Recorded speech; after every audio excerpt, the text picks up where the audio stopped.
I swear to you, the man had no socks on. You heard that right, bare feet and shoes.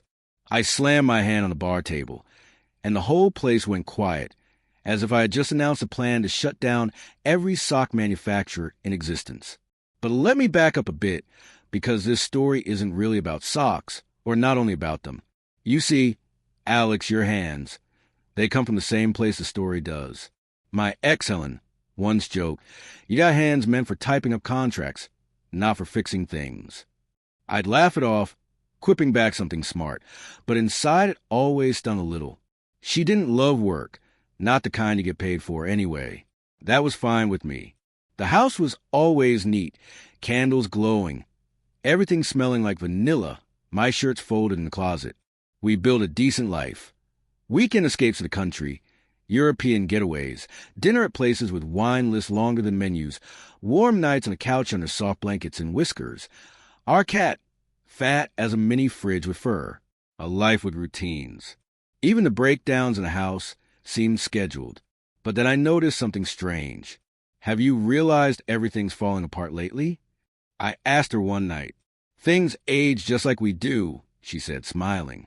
Maybe so, but within a month the faucet leaked, a doorknob snapped, a tile cracked, and even the toilet started leaning like an old man with a bad hip. It didn't feel random. It felt intentional, like we were haunted or cursed. But Helen always brushed it off with that light-hearted laugh of hers. Just bad luck. And yet the same guy kept showing up to fix it all. And Helen, she'd light up like a Christmas tree every time. She'd bake, sing, cook, and even Whiskers would start purring like an engine. Meanwhile, I was drowning in deadlines, phone calls, and sleep deprivation. My world was spreadsheets and client meetings. I barely had time to notice the plumbing. Then came that Friday, a rare moment of peace. I wrapped up work by noon. I thought, why not bring home something nice? I grabbed a bottle of wine, cheese, and a fresh baguette. My plan was simple. Surprise her. Worst case, if things fell off, we'd go out to dinner, and I'd pretend everything was okay. I rang the doorbell. Nothing. Again, still nothing. Just as I reached for the key, the door creaked open. There she stood, eyes wide, hair all over the place, apron inside out. "Alex, what are you doing home?" "Brought us some goodies. Mind if I come in?" "Oh," I dropped the plate. "I was just cleaning it up." Her voice was shaky, like she was trying out for a bad TV drama. I stepped in, and there he was, muscular guy, tight shirt, sipping coffee from my mug at my kitchen table. "This is Anthony," Helen said, barely getting the words out. He, fixed the sink." "Hey," he said, voice like gravel.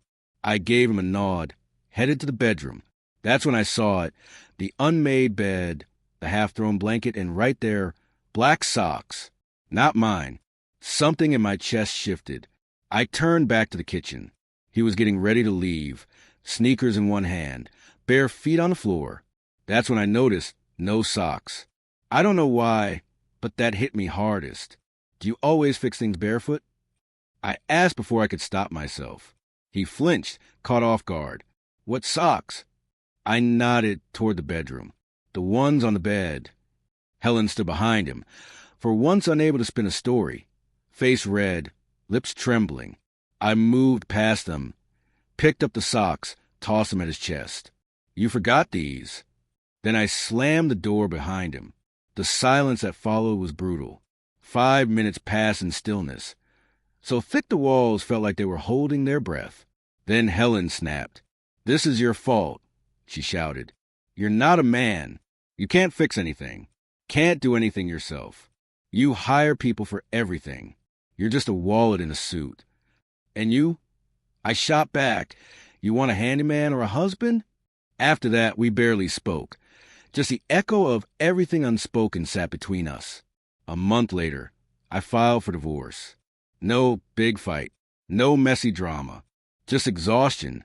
The kind that sits deep in your bones. Later, I heard through mutual friends that she tried dating Anthony. Didn't last long. Turns out he could fix a sink, but not a life. Helen was ready to trade cashmere for coupon dinners.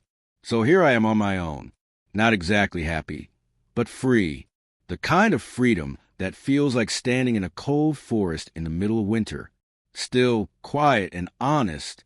People say they want a real man, but what does that mean? Someone who can swing a hammer, or someone who keeps his promises? The guy who earns the money or the one who stays? Or are we supposed to be all those things at once?